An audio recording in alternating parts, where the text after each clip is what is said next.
एक गाना है जिसका मुझे था इंतजार, वो घड़ी आ गई हाँ।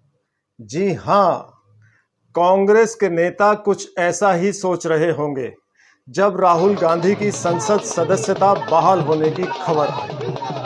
ये खबर आते ही दिल्ली में कांग्रेस हेडक्वार्टर में ढोल नगाड़े बजने लगे। हर तरफ जश्न का माहौल नजर आया और वहीं संसद भवन के अपने ऑफिस में कांग्रेस अध्यक्ष मल्लिकार्जुन खड़गे ने कांग्रेस और इंडिया गठबंधन के नेताओं को मिठाई खिलाकर अपनी खुशी का इजहार किया। संसद सदस्यता बहाल होने के बाद राहुल गांधी संसद भवन पहुंचे और अपने समर्थक नेताओं से काफी गर्मजोशी से मिले। अब संसद में मोदी और राहुल का एक बार फिर आमना सामना होगा। राहुल गांधी मणिपुर हिंसा के मसले पर विपक्ष की ओर से लाए गए अविश्वास प्रस्ताव में भी हिस्सा लेंगे। लेकिन बात को आगे बढ़ाने से पहले मैं आपको एक तस्वीर दिखाना चाहता हूं। ये वो तस्वीर है जिसने प्रधानमंत्री नरेंद्र मोदी और बीजेपी को संसद में बुरी तरह से असहज कर दिया था। नरेंद्र मोदी की सरकार को संसद के भीतर अडानी की सरकार बताने वाले राहुल गांधी एक बार फिर क्या नरेंद्र मोदी को इसी तरह से घेरेंगे? हम इस पर भी बात करेंगे, लेकिन पहले एक और बड़े सवाल की हम बात करेंगे। सवाल जो सबसे बड़ा है, जो सबसे महत्वपूर्ण है, वो ये है कि राहुल गांधी क्या 2024 का लोकसभा चुनाव लड़ पाएंगे? राहुल का आगे का सियासी सफर कैसा होगा? इंडिया गठबंधन में कांग्रेस इसी रणनीति के तहत आगे बढ़ेगी। यह इस बात पर निर्भर करता है कि राहुल गांधी 2024 का चुनाव लड़ भी पाएंगे या नहीं। इसकी वजह यह है कि सुप्रीम कोर्ट की ओर से राहुल को राहत जरूर मिली है, लेकिन कोर्ट ने मामले को खारिज नहीं किया है और बीजेपी ने भी यही कहा है कि सजा पर रोक लगना कोई बड़ी बात नहीं है। अगर राहुल गांधी को 2 साल की सजा हुई तो वो चुनाव लड़ने के अयोग्य हो जाएंगे।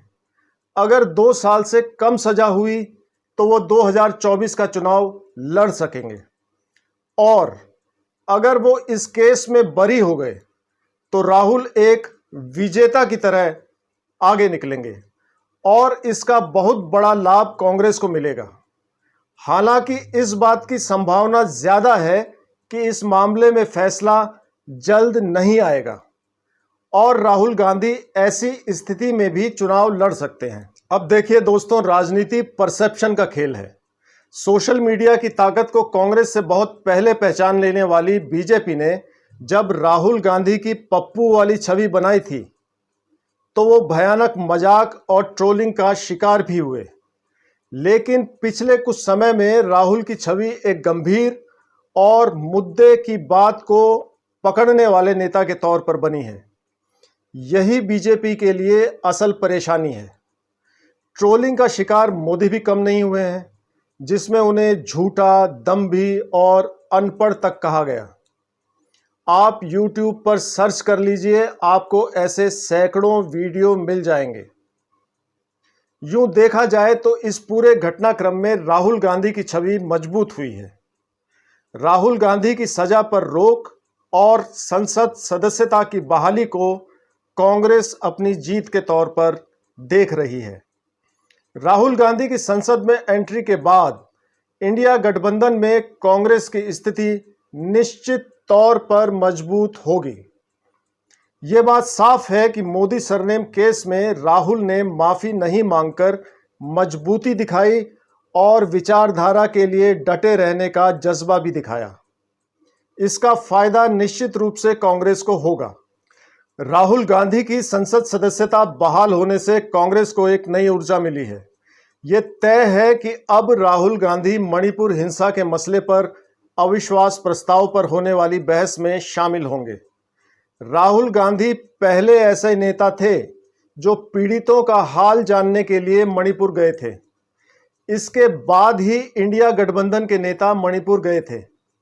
संसद के भीतर प्रधानमंत्री नरेंद्र मोदी ने अभी तक मणिपुर हिंसा पर एक शब्द भी नहीं बोला है और विपक्ष प्रधानमंत्री मोदी के बयान से कम पर राजी नहीं है। अब आते हैं अडानी के मुद्दे पर। राहुल गांधी के बारे में कहा जा सकता है कि वो एक बार जिस मुद्दे को पकड़ लेते हैं तो फिर उसे नहीं छोड़ते।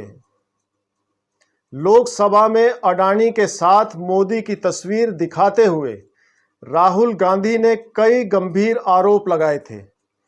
उन्होंने पूछा था कि आखिर 2014 से 2022 के बीच अडानी की नेटवर्थ 8 अरब डॉलर से बढ़कर 140 अरब डॉलर कैसे हो गई।